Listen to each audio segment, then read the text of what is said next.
আসসালামু আলাইকুম। মিষ্টি মেয়ের রান্নাঘরে সবাইকে জানাচ্ছি মোস্ট ওয়েলকাম। আজকে আমরা কাশ্মীরি আচার বানাবো। তার জন্য আমি এখানে প্রথমে আমটাকে ছিলে নিব ভালো করে, একদম যাতে আমের গায়ে সবুজ ছিলকা না থাকে এমনভাবে ছিলতে হবে। এবার আমি পানিতে চুন গুলিয়ে নিচ্ছি অল্প করে। এই চুনের পানিতে আমি আমটা আধা ঘন্টা ভিজিয়ে রাখবো, তাহলে আমের সব কষ বের হয়ে যাবে।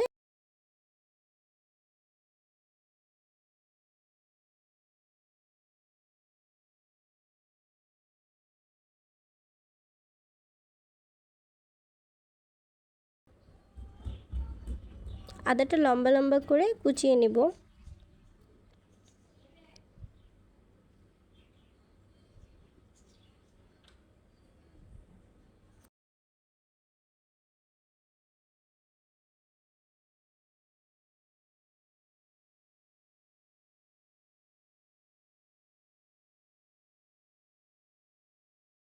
আদা কুচানো হয়ে গেছে। এবার আমি কিছু শুকনা মরিচের ভিতর থেকে বিচি ফেলে ফেলে দিব।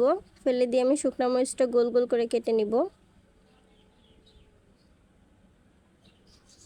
এবার আমি একটা পাত্রে চিনি দিয়ে দিচ্ছি আদা কুচি,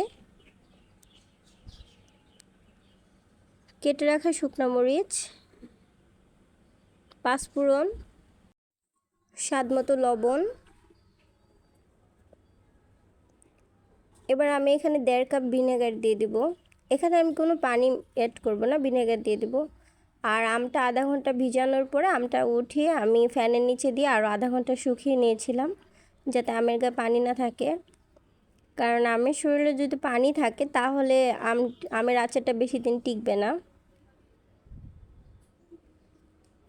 এখন আমি এই চিনিটাকে গলিয়ে নিব।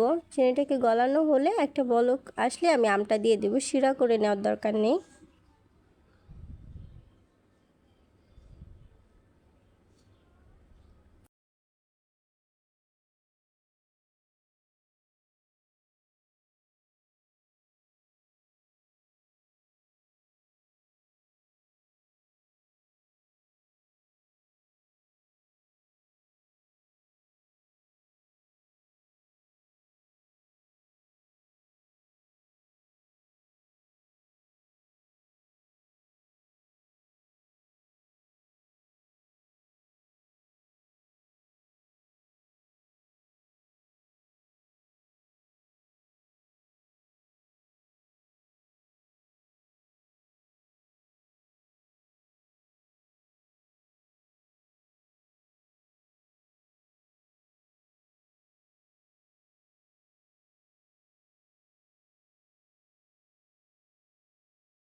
দেখতেই পাচ্ছেন আমার চিনি শিরাটা ভালো মতো বলক এসে গেছে।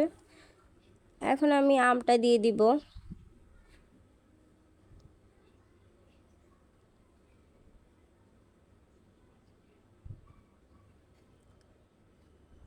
আমটা চুনে ভিজানোতে আরও কালারটা কত ভালো এসেছে, দেখতে খুবই সুন্দর লাগছে। এই আচারটা খেতেও খুবই সুস্বাদু হবে। আপনার ইচ্ছা করলে লবণেও ভিজাতে পারেন, তবে লবণও ভিজালে চুনে ভিজালে যে টেস্টটা আসবে ওরকম টেস্ট আসবে না, টেস্টটা কিছুটা কম আসবে। আবার ইচ্ছা করলে কোনো কিছুতে না ভিজিয়েও বানাতে পারেন, সেটাও খারাপ লাগবে না, কিন্তু টেস্ট একটু চেঞ্জ হবে। এবার আমি একটু উল্টায় পাল্টায় নেড়ে চেড়ে নিচ্ছি। আমি এটা 15 মিনিটের মতো রান্না করব। আপনারা যখন দেখবেন যে আমটা সিদ্ধ হয়ে গিয়েছে তখনই বুঝতে পারবেন যে আচারটা হয়ে গিয়েছে। আমি আচারটা শিরা সহই রাখবো।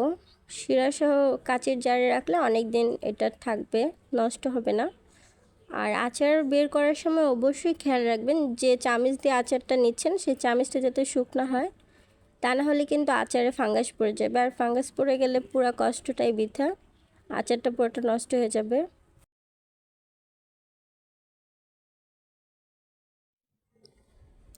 দেখতেই পাচ্ছেন আমার আচারটা প্রায় হয়ে গিয়েছে।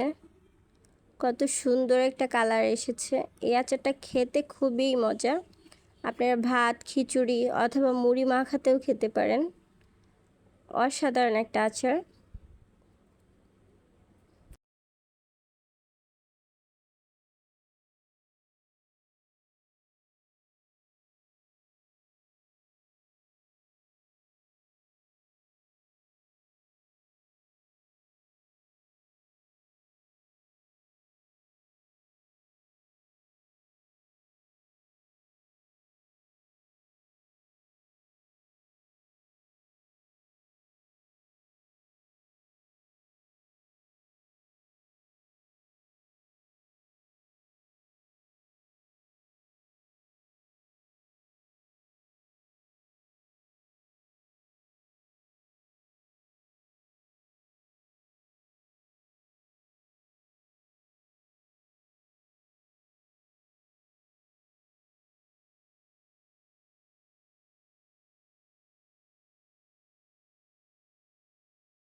তৈরি হয়ে গিয়েছে আমার সুস্বাদু মজাদার কাশ্মীরি আচার।